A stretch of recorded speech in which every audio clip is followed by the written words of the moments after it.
Next question is from Manisha.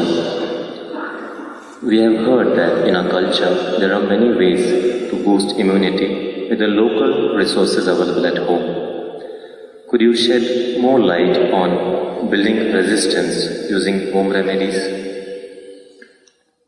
Well, building up immunity is not going to happen overnight, this we must know. Generally, I believe, for a variety of reasons, looking at the lifestyles, looking at the food patterns, I think this must be checked, this must be medically checked. I think southern Indian people are having a better immune system than a whole lot of other people in the world, simply because of the food patterns and the practices and the weather and various other aspects. You must understand, in a tropical climate, there are more life forms than anywhere else. Including microorganisms, the number and the variety of them is very, very high. So living in this land itself, the system becomes more resilient because we are exposed to these things all the time. That is one aspect. Another thing is food, another thing is lifestyles.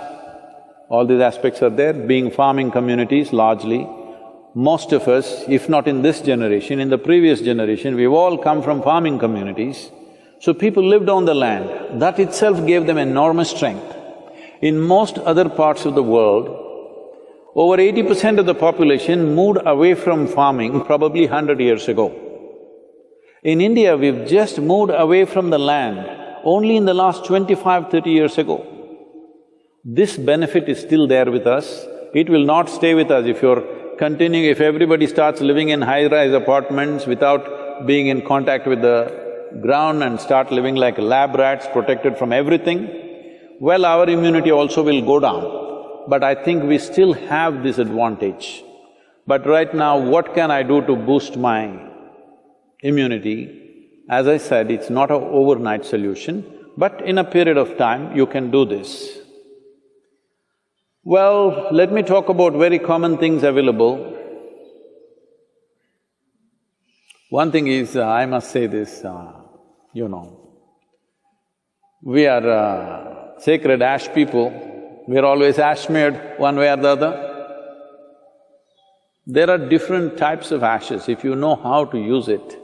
I can't go about giving you instructions of this over the on the web, but if you learn to use it properly, it helps. Neem is available almost right across the country except in the mountainous places. Daily consumption of neem leaves. Turmeric is anyway available. Now they are making what is called as nano-turmeric, where the absorption rate is way higher than the normal turmeric, which also greatly enhances your immune system. If you soak the gooseberry or the amla or the nallikai in honey overnight, along with some broken pepper, black pepper or green pepper. Green pepper I'm saying for those of you who are in other countries, green pepper does not mean chili. We mean to say raw pepper. The peppercorn, when it's raw, which you might not have seen in most parts of the world, here it's common for us, it's available. So, soak it in honey and every day about 3 spoons, 3 times a day. It works best, all these things work best when you're on an empty stomach, that's the first thing that you take. If you do these things, you can see a significant increase in your immune system. I would say in 4 to 8 weeks, one can see significant betterment of one's immune system. There are yogic practices which are hard to teach, but right now, just doing a chant and doing Isha Kriya, this will also enhance your immune system. Let this be very clear that this is not treatment for coronavirus, nor is it a prevention. I did my chant, so I go and do irresponsible things, it's not going to work like that. These are things you do over a period of time and strengthen your system, that The next virus that comes, you may be in a little better place to handle. That is if you're there. Yes, don't take this lightly. Do not take this lightly. Right now, it is a challenge for every one of us to stay alive through this period. That's what it means. Do not think it's some remote thing that happens to somebody else in China or Italy.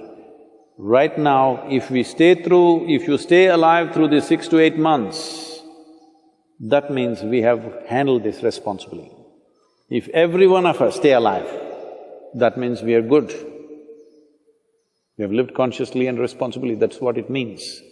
This is what, unfortunately, the governments have to enforce by force, because a whole lot of people don't seem to realize that this is necessary.